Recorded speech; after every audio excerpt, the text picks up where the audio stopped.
हल्का काम तो सब लोग कर लेता है, हल्का काम का मतलब नाथखानी तो सब लोग कर लेते हैं, मगर किताब लिखने वाला काम सब नहीं कर सकता है। ये वही करेगा जो खूब मेहनती होगा। दूसरों की लिखी हुई नात पढ़ना ये तो सब पढ़ लेगा, लेकिन खुद से नात लिखना ये मुश्किल काम है। मुश्किल काम कम लोग करते हैं, आसान काम सब लोग करते हैं। आसान काम है मदरसे से निकल के मौजिन बन जाना, आसान काम है ट्यूशन पढ़ाना, आसान काम है मदरसे से निकल करके साहब दूसरे के घर में जाके फातिहा पढ़ना। आजकल फातिहा पढ़ने वालों, कुरान खानी करने वालों की भी एक टीम शहरों में कायम हो गई है। अब बाज़ाब्ता बोर्ड लगा हुआ है कि कुरान खानी के लिए यहाँ राब्ता कायम कीजिए और घर की बंदिश के लिए यहाँ राब्ता कायम कीजिए। यानी आसान वाला काम, आसान वाला काम अब तो मदरसे के बच्चे लोग लेते नहीं है, क्योंकि अब वहाँ टीम तैयार हो गई है। अब वो टीम जो है, अब टीम कुरान खानी वाली टीम, जिक्र वाली टीम, मिलाद पढ़ने वाली टीम। अब मौलाना साहब को कौन पूछेगा, वहाँ तो एक टीम है मिलाद पढ़ने वाली। अब साहब मस्जिद के इमाम साहब पहले मिलाद भी पढ़ते थे ताकि आमदनी वहां से भी आ जाए, निकाह से भी आ जाए, लेकिन अब तो साहब टीम बन गई। चूंकि सस्ता काम सब लोग करते हैं, मुश्किल काम कोई नहीं करते। बंबई दिल्ली में एक इमाम साहब थे, उस इमाम साहब मस्जिद में नमाज पढ़ाते थे। सोचा कि अब नमाज पढ़ाते हुए जिंदगी गुजर जाएगी, अब काम ये करना है कि अपने बच्चों को पढ़ा देना, मुसीबत उठा लेनी है, इमामत को पकड़े रहना है, बाल बच्चे को स्कूल में पढ़ा दें। मैं कुछ नहीं कर पाया, ये करेंगे। लेकिन मस्जिद के ट्रस्टियों ने इतना तंग किया, चटाई क्यों बंधी हुई है, बल्ब क्यों टूटा हुआ है, पंखा क्यों नहीं चल रहा है,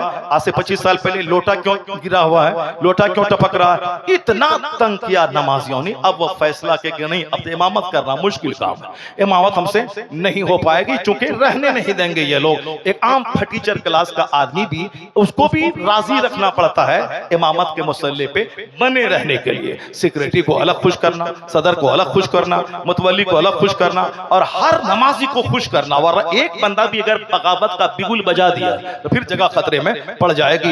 एक बंदा अगर सत्तू बांध के तैयार हो गया इमाम साहब को हटाना है, उसको मत समझें कि ये साहब हल चलाता है या रिक्शा चलाता है।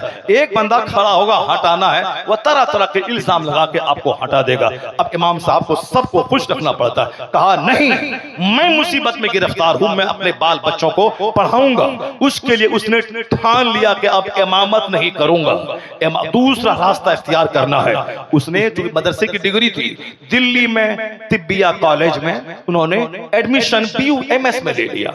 अब वो मुतवल्ली नमाजी सब KG हुजूरी करा, सिर्फ 2 साल तक सारी मुशक्कतें उठानी है। उसके बाद फिर हमें दूसरा काम करना। उन्होंने रात दिन एक करके मेहनत किया। 5 टाइम नमाज पढ़ाना है, किताब पढ़ना है, कॉलेज जाना है, BUMS की डिग्री हासिल कर ली। डिग्री हासिल करने के बाद दूसरे मोहल्ले में क्लिनिक खोल दिया।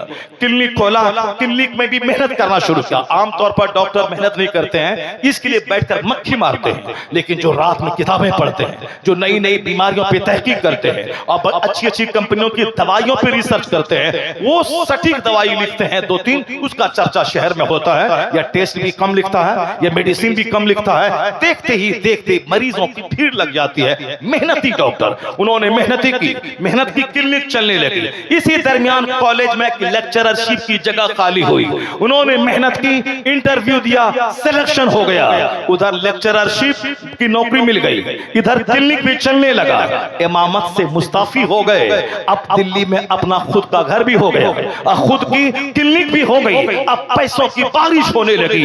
अगर वह सिर्फ फजर पढ़ा के सो जाता, दोपहर नमाज पढ़ा के सो जाता, कहता इसी में हम रह जाएं, इसके आगे मेहनत नहीं करे, वह सारी जिंदगी वह दूसरों का मोहताज रहते, दूसरों के सामने हाथ फैलाते। लेकिन मेहनत की, मुशक्कत की, तो डॉक्टर भी बन गए, लेक्चरर बन गए और साहब क्या है कि क्लिनिक चलने लगी, पैसों की बारिश होने लगी। दुनिया का सारा सिस्टम है, हल्का काम नहीं, बड़ा बनना हो तो मुश्किल काम करना पड़ेगा, मुश्किल जमीन खोदनी पड़ेगी, तब वहां से फसलें निकालनी होगी। जो मुश्किल काम करता है वही कामयाब होता है, वह दुनिया को अजूबा चीज दे पाता है। स्ट्रगल, जद्दोजहद, मुश्किल काम करना चाहिए ताकि बड़ा आदमी दुनिया का वो बन सके। मुश्किल काम के बगैर नहीं होगा।